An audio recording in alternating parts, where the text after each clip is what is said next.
कहानी की शुरुआत हमें अमेरिका और रूस के बीच चल रही कोल्ड वॉर के दौर में ले जाती है।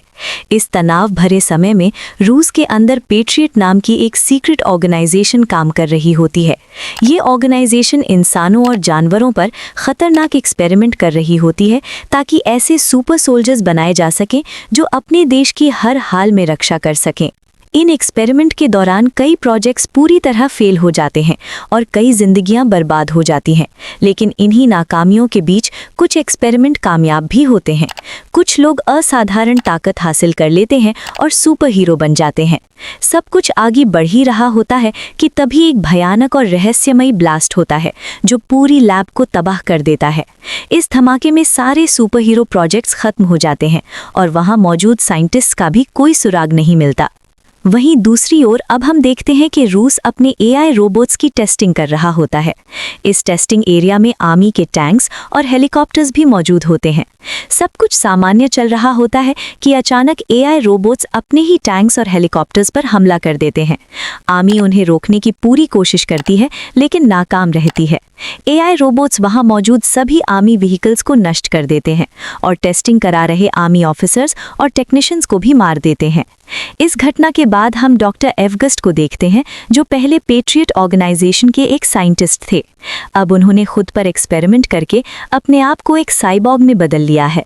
उनकी सबसे खतरनाक ताकत ये है कि वो मशीनों को अपने दिमाग से कंट्रोल कर सकते हैं। इन्हीं शक्तियों का इस्तेमाल करके डॉक्टर एवगस्ट इन एआई रोबोट्स को कंट्रोल करता है और ये पूरा हमला करवाता है। इसके बाद हमें मिनिस्ट्री ऑफ डिफेंस में मेजर जनरल निकोलाई को दिखाया जाता है, जिन्होंने इस पूरे हादसे से जुड़ी जानकारी को लेकर एक इमरजेंसी मीटिंग बुलाई होती है। यही बात डॉक्टर एवगस्ट के अंदर मेजर निकोलाई बताते हैं कि सन 1940 में डॉक्टर एवगस्ट पेट्रियट ऑर्गेनाइजेशन के टेक्निकल डिपार्टमेंट के हेड हुआ करते थे। धीरे धीरे वो पेट्रियट के हेड प्रोफेसर विक्टर से जलने लगते हैं, क्योंकि विक्टर इंसानों को सुपर हीरो बनाने वाले प्रोजेक्ट पर काम कर रहे थे और उन्हें लगातार सफलता मिल रही थी। इसी जलन और गुस्से में डॉक्टर एवगस्ट अपने एक्सपेरिमेंट को पूरा करने के लिए विक्टर की रिसर्च चुराने का फैसला करता है। इसलिए वो लैब में पहले ही एक बम प्लांट कर देता है। जैसे ही मिलिट्री लैब में दाखिल होती है, जोरदार धमाका होता है। पूरा इलाका तबाह हो जाता है और वहां मौजूद सभी मिलिट्री पर्सनल मारे जाते हैं। लैब पूरी तरह से डिस्ट्रॉय हो जाती है। इस एक्सप्लोजन के बाद मिनिस्ट्री ऑफ डिफेंस को यही लगता है कि शायद डॉक्टर एवगस्ट भी इस धमाके में मारा गया है, लेकिन हकीकत इससे बिल्कुल अलग होती है। डॉक्टर एवगस्ट किसी तरह जिंदा बच जाता है। इतना ही नहीं, इस धमाके से निकले खतरनाक केमिकल्स उसके शरीर को पूरी तरह बदल देते हैं, जो अलग अलग जगहों से मिलिट्री व्हीकल्स और इक्विपमेंट्स चुरा रहा होता है। इसी बीच मीटिंग खत्म होने के बाद ministry of defence secret organisation Patriot को दोबारा से एक्टिव करने का फैसला लेती है। इस बार पेट्रियट की कमान मेजर अलीना लेरीना को सौंपी जाती है। मेजर एलिना अपनी टीम बनाती है और सुपर हीरोज को ढूंढने का मिशन शुरू करती है, जिसे नाम दिया जाता है गार्डियंस। थोड़ी रिसर्च के बाद टीम को सुपर हीरोज की लोकेशंस का पता चल जाता है, जिसके बाद मिलिट्री उन्हें खोजने के लिए निकलती है। सबसे पहले वे लर नाम के सुपर हीरो तक पहुंचते हैं, जो आर्मेनिया के एक पुराने टेम्पल में रहता होता है। मगर जब एलिना लर को डॉक्टर एवगस्ट और हाल ही में मिलिट्री ट्रेनिंग बेस पर हुए हमले के बारे में बताती है, तो लर का रवैया बदल जाता है। डॉक्टर एवगस्ट का नाम सुनते ही उसके चेहरे पर गुस्सा साफ नजर आने लगता है। आखिरकार वो पेट्रियट प्रोजेक्ट में काम करने के लिए मान जाता है, क्योंकि अब वो डॉक्टर एवगस्ट से बदला लेना चाहता होता है। इसके बाद हम खान नाम के एक और सुपर हीरो को देखते हैं। इसके बाद खान सामने खड़े लर को देखता है। लर उसे डॉक्टर एवगस्ट से बदला लेने के लिए अपने साथ चलने को कहता है। खान एक पल सोचता है और फिर बिना कुछ कहे उसके साथ जाने के लिए तैयार हो जाता है। दूसरी ओर कहानी हमें साइबेरिया ले जाती है, जहां मिलिट्री तीसरे सुपर हीरो को ढूंढने पहुंची होती है। ये सुपर हीरो आर्सिस होता है, जो एक अबैंडन्ड कैबिन में रह रहा होता है। जैसे ही आर्सिस मिलिट्री को देखता है, वो अपने बीस्ट फॉर्म में बदल जाता है।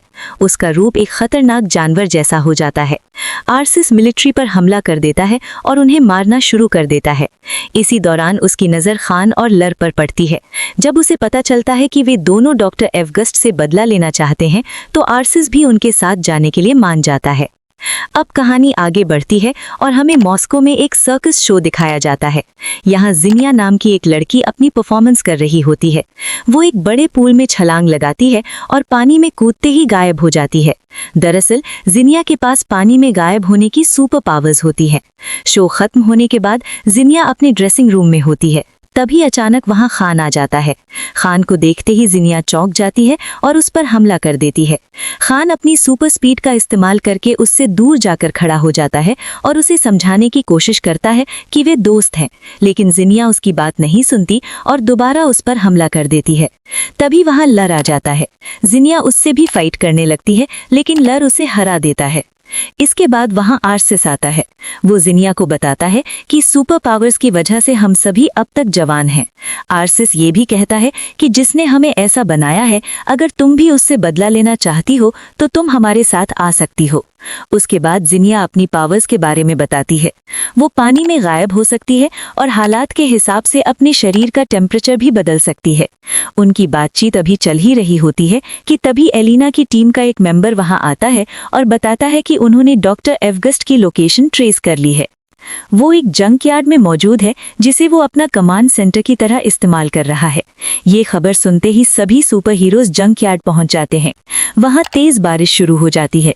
बारिश का फायदा उठाकर जिनिया पानी में गायब हो जाती है और बिना डरे आगे बढ़ने लगती है। इसके बाद वो कई सिपाहियों को मार देता है। तभी डॉक्टर एवगस्ट खुद वहां आपको पत्थरों से कवर कर लेता है।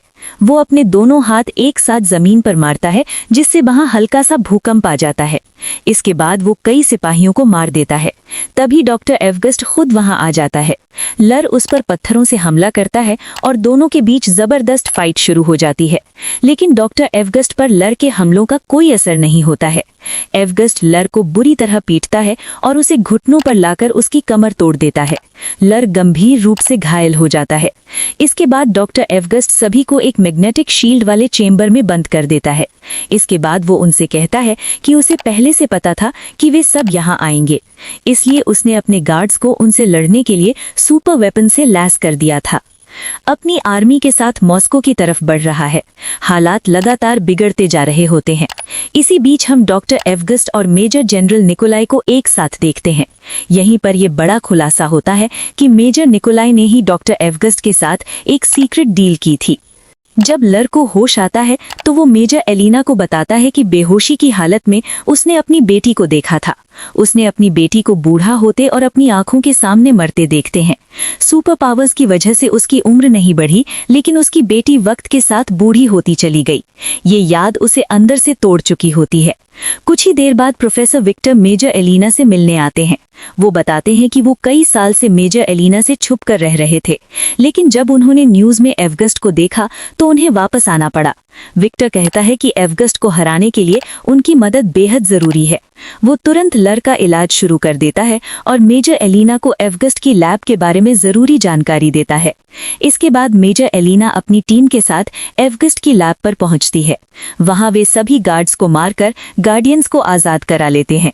मेजर एलिना को बताता है कि हर दिन वो एक जानवर में बदल रहा है और उसे डर है कि कहीं वो हमेशा के लिए जानवर ही न बन जाए।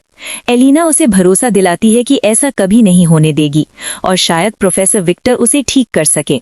उधर हम प्रोफेसर विक्टर को एवगस्ट की लैब में उसके प्रोजेक्ट की स्टडी करते हुए देखते हैं। तभी अचानक वहां डॉक्टर एवगस्ट आ जाता है। जैसे ही वो सिस्टम को एक्टिव करता है, मेजर एलिना और उसकी टीम को इसकी जानकारी मिल जाती है। मेजर एलिना तुरंत फाइटर जेट्स को डॉक्टर एवगस्ट पर हमला करने का आदेश देती है, लेकिन डॉक्टर एवगस्ट अपनी रोबोट आर्मी की मदद से सभी फाइटर जेट्स को तबाह कर देता है। दूसरी ओर हम एक ऊंची बिल्डिंग पर खान और एलिना को खड़े हुए देखते हैं। वो सबसे पहले आर्सिस को एक ऑटोमेटिक कैनन देती है जो उसके नर्वस सिस्टम से कनेक्ट होगी और जहां भी आर्सिस फोकस करेगा वहीं पर फायर करेगी। इसके बाद हमें खान का सूट दिखाया जाता है जिसमें पहले से कहीं ज्यादा शार्प और खतरनाक 2 ब्लेड्स लगे होते हैं। खान का ये सूट इस तरह डिजाइन किया जाता है कि उस पर गोलियों और इंजेक्शंस का कोई असर नहीं पड़ता। इसके बाद सभी अपने अपने नए सूट्स और हथियारों के साथ ट्रेनिंग शुरू करते हैं। लगातार कड़ी ट्रेनिंग और मेहनत के बाद वे सभी अपने सूट्स और हथियारों को पूरी तरह कंट्रोल करना सीख जाते हैं। प्लान के मुताबिक शील्ड बंद होते ही सभी को तुरंत वहां से निकलना होगा, क्योंकि इसके बाद मिलिट्री मिसाइल्स की मदद से दोनों टावर्स को तबाह कर दिया जाएगा। प्लान के अनुसार सभी आगे बढ़ते हैं। गार्ड्स को मारने के बाद जिनिया और आरसिस लड़ के उसकी बिल्डिंग में पहुंच जाते हैं। इसी दौरान खान भी अपने प्लेन की मदद से दोनों टावर्स के पास पहुंच जाता है। लेकिन तभी डॉक्टर एवगस्ट के एआई रोबोट्स खान के प्लेन पर हमला कर देते हैं। हमला इतना जबरदस्त होता है कि प्लेन पूरी तरह डैमेज हो जाता है। खान को प्लेन से कूदने में परेशानी होने लगती है। उधर लर, जिनिया और आरसिस एक बहुत बड़े पाइप पर चलते हुए डॉक्टर एवगस्ट के मेन टावर की तरफ बढ़ रहे होते हैं। तभी एवगस्ट के गार्ड्स वहां पहुंच जाते हैं और उन पर फायरिंग शुरू कर देते हैं। उधर लैब में एलिना को प्रोफेसर विक्टर बहुत ही बुरे हाल में मिलते हैं। कमजोर आवाज में विक्टर उसे बताते हैं कि अगर सभी सुपर हीरो अपनी पावर्स को एक साथ मिला लें तो वे एक बेहद शक्तिशाली एनर्जी पैदा कर सकते हैं। जिनिया जनरेटर में शॉर्ट सर्किट कर देती है, जिससे वो बंद हो जाता है। ऐसा करते ही वो बेहोश होकर गिरने वाली होती है, लेकिन आरसिस उसे संभाल लेता है। इसके बाद लर अपने इलेक्ट्रिक चाबुक से हमला करता है, लेकिन एवगस्ट उसका चाबुक पकड़कर उसे दूर फेंक देता है। खान भी अटैक करने की कोशिश करता है, लेकिन एवगस्ट अपनी एनर्जी से चाबुक को तोड़ देता है और सभी को एक साथ दूर फेंक देता है। लेकिन टावर्स तक पहुंचने से पहले ही एवगस्ट उन्हें कंट्रोल करके आसमान में ही नष्ट कर देता है। इसके बाद एवगस्ट उस प्लेन को भी अपने कंट्रोल में ले लेता है और उसे नीचे गिराने ही वाला होता है। तभी खान रस्सी काट देता है और उसे बाकी गार्डियन सपोर्ट करने लगते हैं। गार्डियंस ऐसा ही करते हैं और अपनी सारी पावर्स लर्क को ट्रांसफर कर देते हैं। लर्क के अंदर इतनी जबरदस्त एनर्जी जमा हो जाती है कि जब वो उसे टावर्स की तरफ छोड़ता है तो वहां एक भयानक ब्लास्ट होता है। दोनों टावर्स पूरी तरह तबाह हो जाते हैं और डॉक्टर एवगस्ट भी मारा जाता है। इसके बाद न्यूज में दिखाया जाता है कि मॉस्को को मिलिट्री ने एक अनजान दुश्मन से बचा लिया है।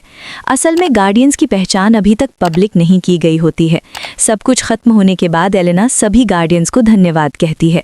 इसी हादसे के बाद जीनिया की याददाश्त भी वापस आ जाती है।